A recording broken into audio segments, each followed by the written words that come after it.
सब कार्य कर सकता है लेकिन ये नहीं कार्य कर सकता। उसको पसीना भी नहीं आता। पसीना कब आता है? वह भी एक भीतर का ही चमत्कार है। अरे उनको तो पसीना भी नहीं आता, यहाँ तो पत्थर भी पिघल गया। क्या है ये? संवेदनहीनता का नाम जीवन नहीं होता। ज़्यादा तो नहीं, मध्याह्न में ये प्रसंग मिल जाए स्वाध्याय कक्ष में हम उसको पूर्ण करेंगे। इतना ही पर्याप्त है। ताली ना बजाओ, मध्याह्न में रखा हमारे आश्रित नहीं है। अभी भी हमारे पास पूर्ण समय नहीं था, लेकिन फिर भी ले लिया आप लोगों ने। हमने संख्या के कारण देखा कि भैया अपने भी थोड़ी बिक जाए तो ठीक है। इतना काम तो हो गया। ऐसे एक मुनि महाराज ने ऐसे संघ के ऊपर जो कुछ भी परिस्थिति थी उसको दूर करने के लिए बहुत कुछ उन्होंने अपना अंग का पालन किया, और आज तक वह दिन स्मृति का विषय बना हुआ है। और भव्य दिनों के लिए आज भी वह मौन रूप से प्रेरणा दे रहा है। मौन रूप से ही भीतर से जो भीगा होता है इससे प्रेरणा ले लेता है और यथाशक्य अपने जीवन में उसको उतार करके सुखानुभव करता है। और ये ध्यान रखना, ये सुख का अनुभव पर के लिए नहीं स्व के लिए होता है। और आप प्रसन्न रहेंगे, सुखी रहेंगे तो दूसरा व्यक्ति भी सोचेगा ये क्या खाता है, ये क्या पीता है, क्या रहता है, ये सोचो हम भी ऐसे बन जाएं। तो उसकी प्रेरणा, उसके लिए आपको नियम से मिल रही है उसको प्रेरणा।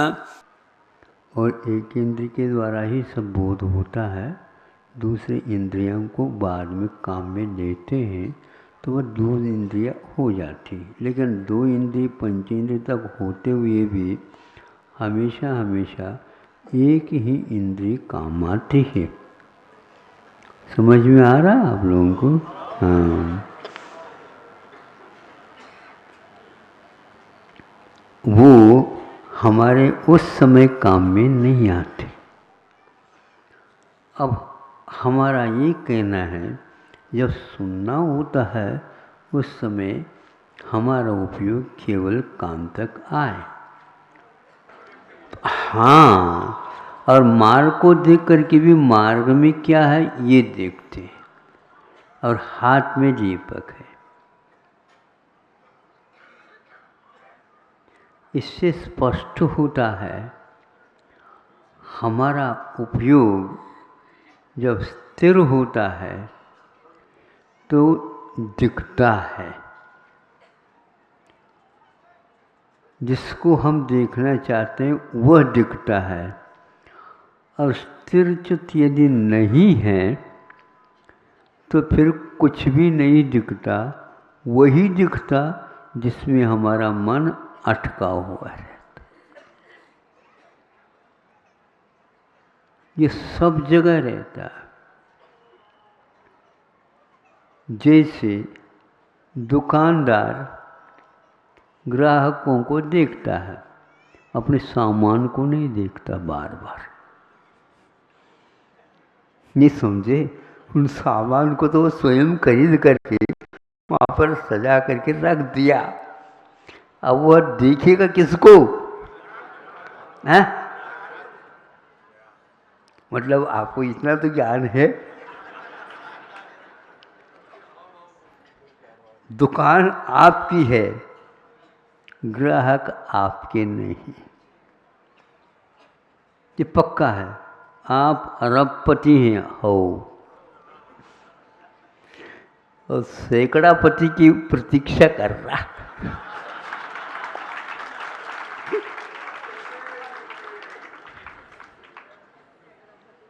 सही है, ये सही है। मतलब आपकी रोजी रोटी समीक्षा तो करनी पड़ेगी अपने को। आपकी समीक्षा सही पूछा जाए आपकी रोजी रोटी सैकड़ापति के ऊपर आधारित है। इस बात को मानने के लिए तैयार हो? और अरबपति अठन्नी अठन्नी के लिए उठक बैठक उठक बैठक, नहीं समझे? फिर भी उसमें तकलीफ नहीं है महाराज। जब से आपने आशीर्वाद दे दिया, उठक बैठक के बाद में भी आनंद का अनुभव होता है। क्या है ये? मतलब अपने आप को अरबपति मानना बेकार है।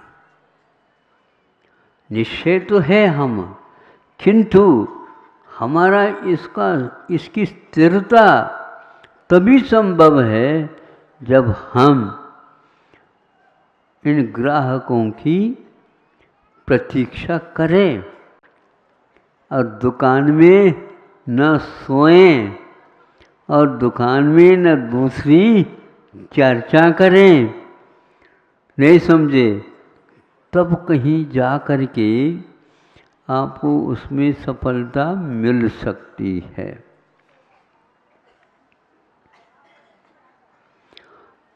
दुकानदार से मतलब नहीं रहता उसको। अब ग्राहक देखो बहुत होशियार है, वो कहता है होंगे वो अपने घर में, हमें यदि माल मिलता है तो मैं उसके लिए आता हूँ, हम अरबपति के लिए नहीं आए। तो अरबपति वाला सोचता कि मुझे और दूसरा पति बनने के लिए भी यही चाहिए। तो आजकल तो अरबपति वाले भी जहाँ ग्राहकों का घर है वहाँ तक भी अपनी पहुँच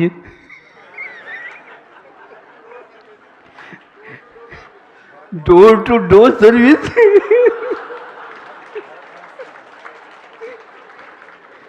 घर बैठे माल मिल सकता है बंधु अपने पास। ये ध्यान रखो। हाँ, ऑनलाइन अंडरलाइन नहीं। अब हाँ, अब ये क्या है?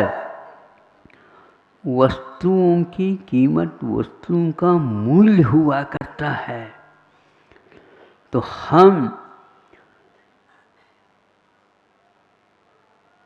वो वस्तु दे रहा है लेकिन एक हाथ से ले रहा। दुकानदार नोट की ओर नजर रख रहा है, मुद्रा की ओर नजर रख रहा है, और ग्राहक उसके हाथ में जो वस्तु है, उपभोग्य है, उसकी ओर देख रहा है। ये कीमत जो दी जा रही है इसमें कुछ नहीं है, मूल्यवान वस्तु है, पदार्थ है, वह उपभोग में काम आने वाला है।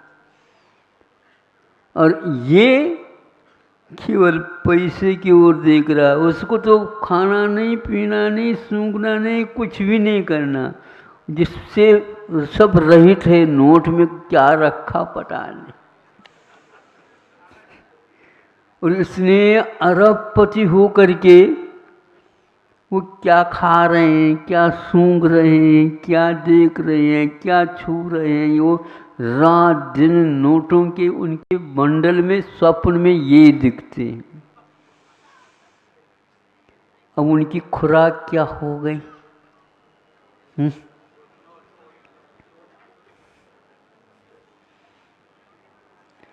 इससे चित्त हटाना आवश्यक है, अन्यथा भूख मर जाएगी।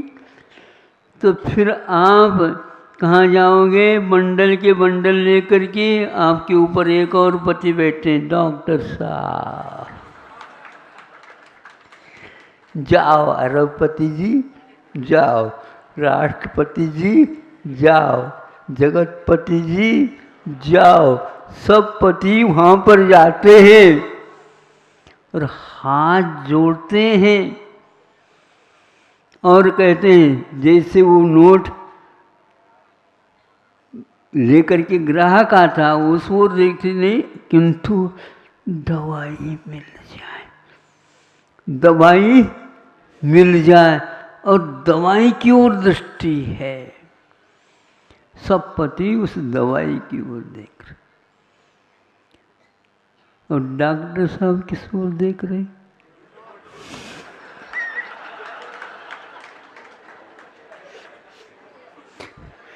ऐसा सम्मोहन शक्ति है, क्या करें अब?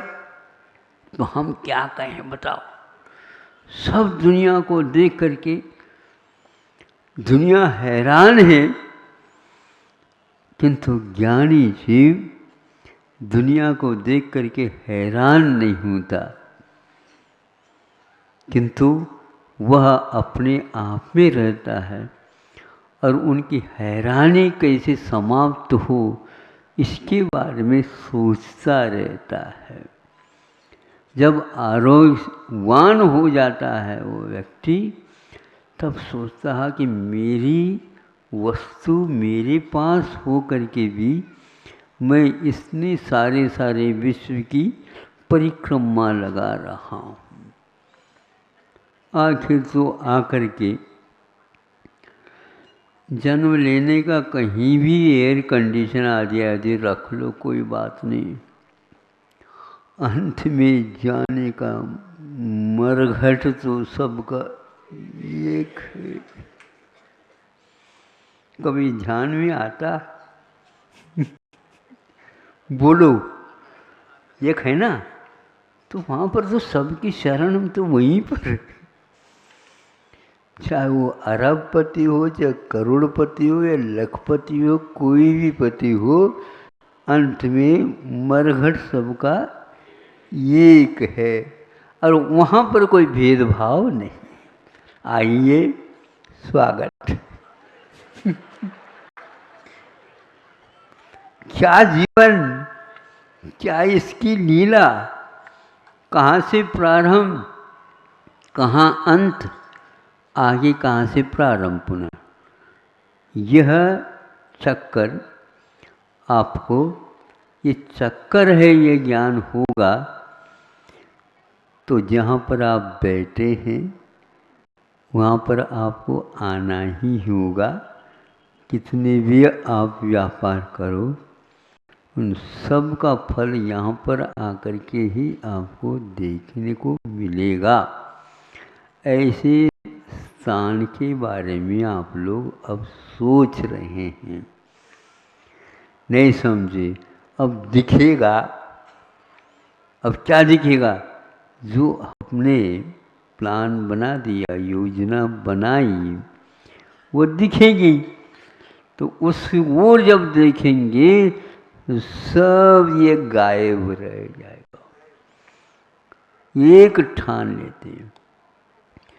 इससे ही ज्ञात होगा कि वस्तुतः ये सब परिक्रमाएं बेकार की हैं, है तो सारभूत यह है। तो हमने कान से प्रारंभ किया था, कान से, किंतु शब्द के सुनने के लिए कान है और कानों से हमने सुना, वहीं पर मन को भी कान पकड़ करके रख दिया। इसका अर्थ निकाल दे, यदि याद आए तो अर्थ निकलेगा। अर्थ का अर्थ पैसा भी होता है और अर्थ का अर्थ मायना होता है, यानी मतलब, तात्पर्य, प्रयोजन, क्या अर्थ निकला, क्या सार निकला, जीवन का आप लोगों का क्या सार निकला। महाराज अभी तक कुछ समझ में नहीं आ रहा, तो क्या मत रहे हो आप लोग? मंथन किसका चल रहा है? यदि पानी का मंथन निकलता है, मंथन हो रहा है, तो उसमें कम से कम 2-1 मिनट में झाग आ जाती, नहीं समझे? और वह आपके ऊपर हंस रहा है। किसका मंथन कर रहे हो? नवनीत का गोला भी ऐसा ही लगता है, लेकिन वह ऊपर नहीं आता।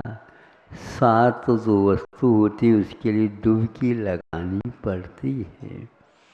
थोड़ा सा उसका मुख दिखता है नवनीत का, सब छाछ में डूबा हुआ रहता, वो सार माना जाता है।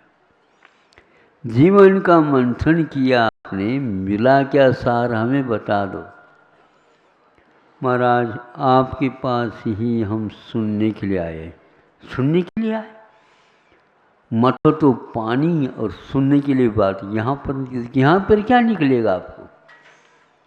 1 घंटा वहाँ पर दुकान में बैठ जाते हैं तो सैकड़ा नहीं, 1000 नहीं, लाखों का कमाई हो जाती। यहाँ पर क्यों आ गए? बोलो, यहाँ से भी कुछ मिल रहा है? सार यही है तो निस्सार है, पहले फेंक दो। लिख लो भैया।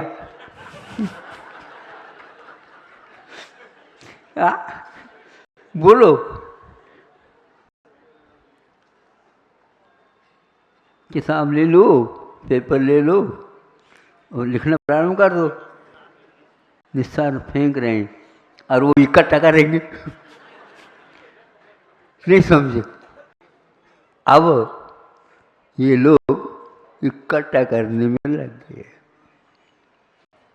लेकिन किसके लिए? ये महत्वपूर्ण होता है। हम गिरे हैं, गिरे नहीं हैं, हम उठ सकते हैं। 10 बार गिरेंगे तो 10 बार उठेंगे हम, क्योंकि स्वाभिमान का यह परिणाम होता है।